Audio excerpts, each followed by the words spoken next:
cut twice, measure, or no, wait, that's me, cut twice. Just kidding. Measure twice, cut once.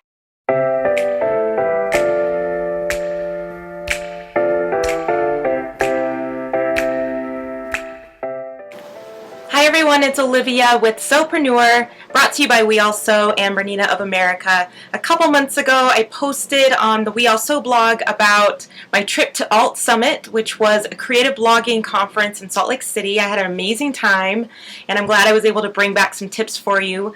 And I also posted a giveaway for my book, Beautifully Branded.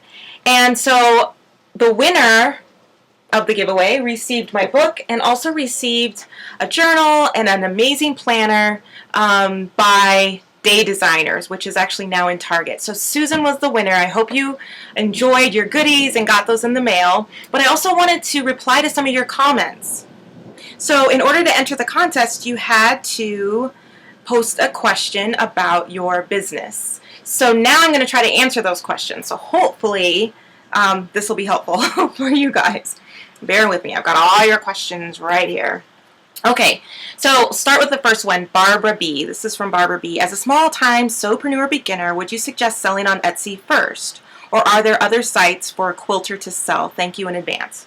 So here are my thoughts. Etsy is an amazing platform, as you guys may know. So many handmade artists sell on there. And the benefit about Etsy is that because they have such a huge network and they're so well known, a lot of people go to that site and they have great SEO, which just means that people can be able to find you, or people will be able to search handmade quilts, for example, and be able to find your store. So I think Etsy's a great choice. Look into their prices. They do have a price, which is a percentage on the amount you make, and then a listing fee. But I will tell you honestly that that's pretty normal and fairly minimal. So if you see the Etsy prices and you're kind of wondering, is that high? That it's actually very reasonable and very, very, very normal. There is another site called Dawanda. It's DAWANDA.com. It's an international site similar to Etsy. It's an option for you, but again, I feel like Etsy has great leverage as far as the internet world and getting people to come to Etsy. The other thing about Etsy is that when people shop there, they're already in the mindset of appreciating handmade goods and knowing the time and quality it went into it. As you know, as you're pricing the time, the fabric, the supplies that go into your quilt making, they're going to have to sell for quite a bit to make it worth your while. So the people who go to Etsy are already in that mindset of, I'm willing to pay more for something that's handmade because I value the handmade market. I value handmade gifts and products. So I would say that to you. Definitely try Etsy. The other option too is to create your own website, and my suggestion would be to do both. You know, list your stuff on Etsy, but then also create your own website. And you could do that pretty easily. You can find people to do that. WordPress is what I use and I love, and there are some great additions and plugins that you can do to be able to do your e-commerce, shopping carts, process payments, etc.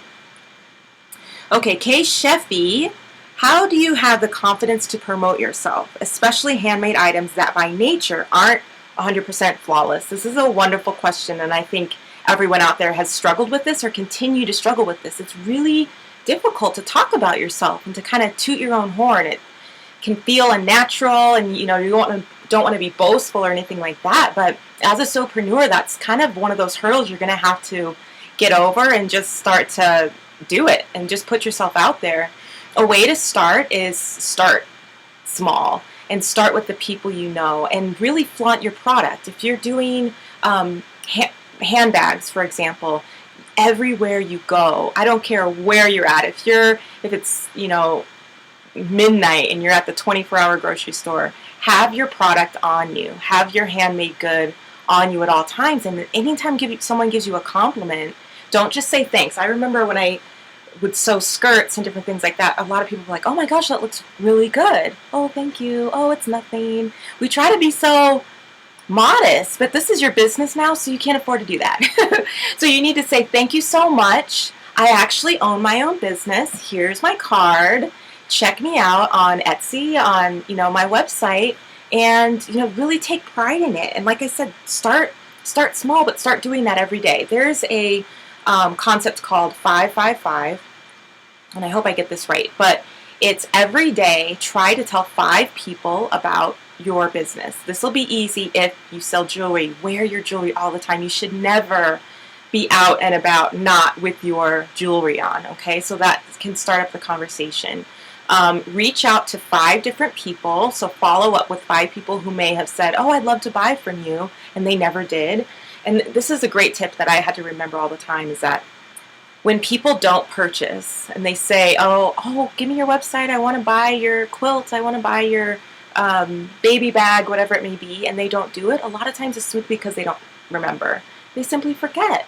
And it's on the back burner. It's not top of mind, whereas for you, it's your business, so you're always thinking about it. So follow up with people. Send a quick email, happy reminder, or if you have a sale, if you have a new product, like, hey, I remember we met, X, Y, and Z at this place, and you were interested. I have this new style out. I hope you're doing well. So every day, try to follow up with 5 people. And then every day, encourage 5 people. So reaching out to somebody not to sell your product, because if you've ever had those people in your life where that's all they do is sell their product and they never even communicate. We're people, have relationships, build relationships. So with 5 people, just encourage them or ask them how they're doing, and send them a good quote on Facebook, or I'll send a scripture or something like that, and don't sell anything. So you've got to have that balance, and then people will automatically think of you and come to you when they're ready. So that was kind of long-winded, but hopefully that helps. You just got to get out and do it. Terry487 asks, how did you find the right niche market that worked for you? And I'm actually going to combine this question with the question of Laugh Sew Create. And she says, I'm just getting my Etsy site started, and I'm finding while I can sew just about anything, my sewing is rather broad, i.e. anything from kids' crafts to garments to quilts. I'm really not making many sales yet, which is to be expected. Would you suggest I narrow down my sewing to stick with just a few types of sewing, or should I continue to just sew whatever and put anything out there? So here's my answer. Narrow down. You have to narrow down your niche. Just because we can do something doesn't mean we should. It's really hard, so hard for creative people, for sewers, for entrepreneurs, for anyone with a craft and an art. You guys are good at everything, or you're good at lots of things. You can sew, but you can also crochet. You can make wallets, but you can also do quilts. Just because you can, and you can do them fairly well, doesn't mean you should. So our abilities are not our purpose. Remember that. Your abilities are not your purpose. So I would say for both of you, dig deep into your heart. What brings you the greatest joy? When you're sewing, after you're done, or actually during that process, what gives you the greatest joy in the world? I am not a quilter. I sew quilts. I've done quilts before, but I really don't like doing it. I actually hate it. And especially after I'm done with the top piece, with the piecing, I don't want to actually have to quilt at all, by no means. I like to sew a lot of skirts and pillows, but when I'm done making a handbag, making a purse, making a tote, I'm so excited. I love doing it. I love the details. I love sewing the pockets. I love putting buttons on. And when the finished product is done, I feel really good. I feel really proud. So think back to all the stuff you know how to do and that you could do. What brings you the greatest joy? Because as you're producing that, as you're doing more of that, it starts to show, and you start to attract people to what you're doing. So as far as narrowing down, you can't be everything to everyone, so make sure you do that. If you don't, then everyone's your competition. I mean, think about that. If you have an Etsy shop and you're selling all kinds of different things all over the board, then everyone on Etsy is your competition. Who does that?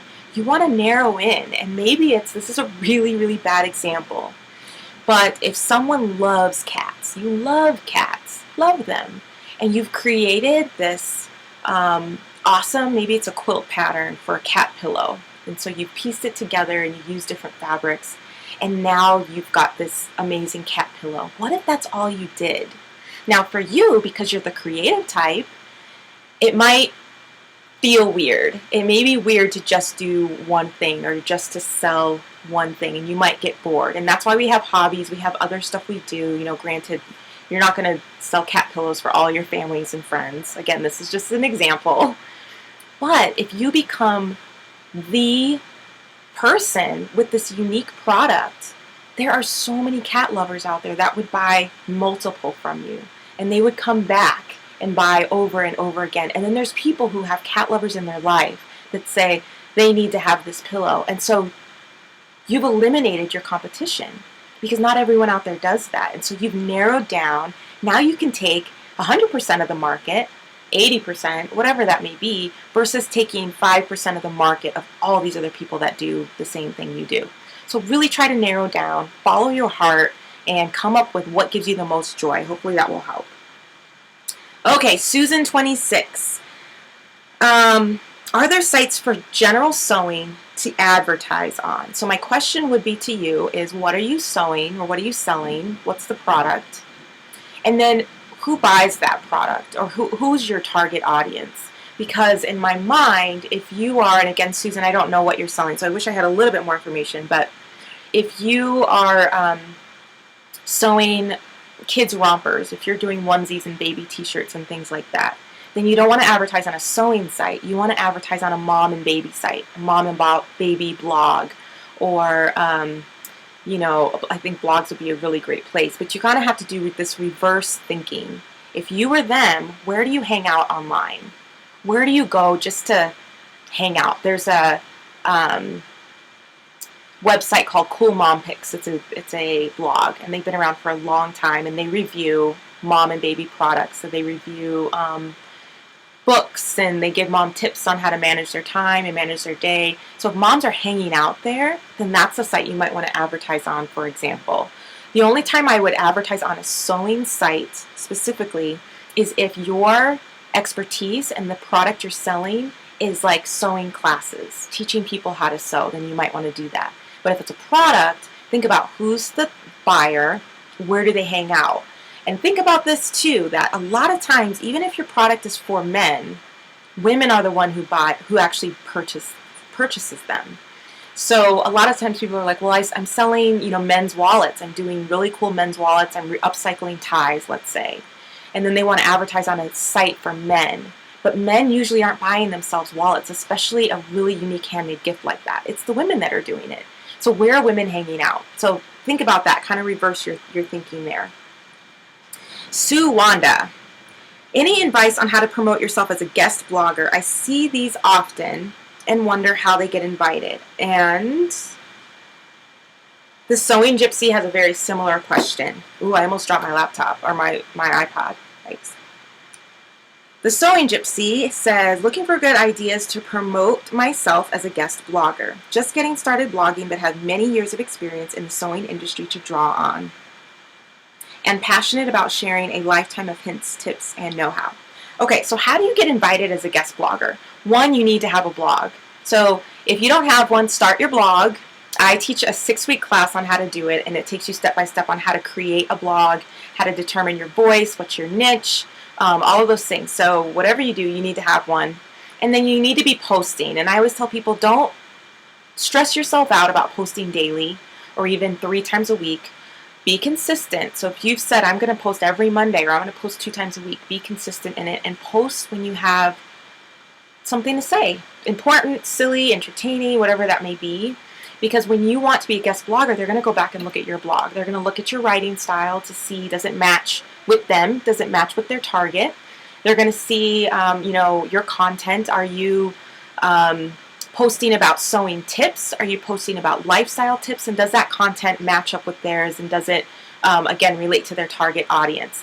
It's always about this matchmaking game. So if you are lighthearted and funny, and you don't take yourself seriously, and you're not measuring when you cut, and you know, all these things, let's say you're a rebel, then you want to pair yourself up with someone that has a similar mindset, that's fun and lighthearted and doesn't take themselves too seriously. Because if you pitch yourself to a blog that is extremely straightforward and very, very serious, I always joke that my mom followed patterns to the T. She's an amazing sewer and tailor. and she measured and remeasured, and that whole cut twice, measure, or no, wait, that's me, cut twice. Just kidding. Measure twice, cut once. She's a stickler for that stuff. So when she sees me and I'm just cutting and barely measuring and all that stuff, it kind of gives her a heart attack. So pair yourself up. It's like dating and making a match. And then invite yourself. So don't wait around and ask to be invited to do a guest blog. Invite yourself. Find a blog that you admire and love. Reach out to them. Send them an email and say, hey, I love you. I've been reading your blog. I particularly like the blog about X, Y, and Z.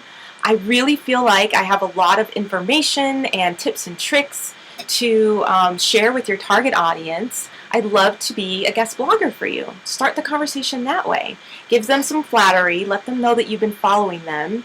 Don't just hit up random bloggers and copy and paste standard emails. It's very impersonal. You're asking them out on a date, right? So you want to kind of woo them and just say how much you adore their blog, their writing style, their content, and say, you know what, I think we would work well together. I think we would do good things together. So pitch yourself that way. And I promise you're going to get a lot more yeses than you think you will. And if someone says no, then that's, worst case scenario. Move on to the next one. I will say real quickly to the Sewing Gypsy, you talked about having an interest in travel and that you actually travel a lot, traveling to Australia. So there are a lot of sewing bloggers out there, lifestyle bloggers, who don't necessarily get the opportunity to travel. So being able to see the world from your lens, from your point of view, especially if you've got your Bernina and you're sewing around the world, that would be an amazing opportunity for a blogger who doesn't get out like that to be able to have on their blog. So pitch and sell yourself. Those are my responses to your questions. A little long-winded, but I hope that all of that was helpful for you. Continue to watch for posts throughout the rest of the year on We All Sew. Look for the hashtag Sewpreneur, and really I encourage you to go to the Pinterest. Go to We All Sew's Pinterest board and look for the Sewpreneur board. I've pinned all of my favorite resources on how to write a business plan, 10 best tips to boost your Etsy shop, how to brand your Etsy shop, how to eliminate competition from all the other sewers out there, how to write an about page, how do you even write about yourself, all of these great questions. What's so awesome about this series is that you guys are sewers. That's what you love and that's what you do and that's what you're good at. The business part can be kind of tricky. So that's why I'm here. That's why Sewpreneur is available for you guys. So keep reading, keep reaching out to me, and I can't wait to share more tips and tricks with you. Have a great day.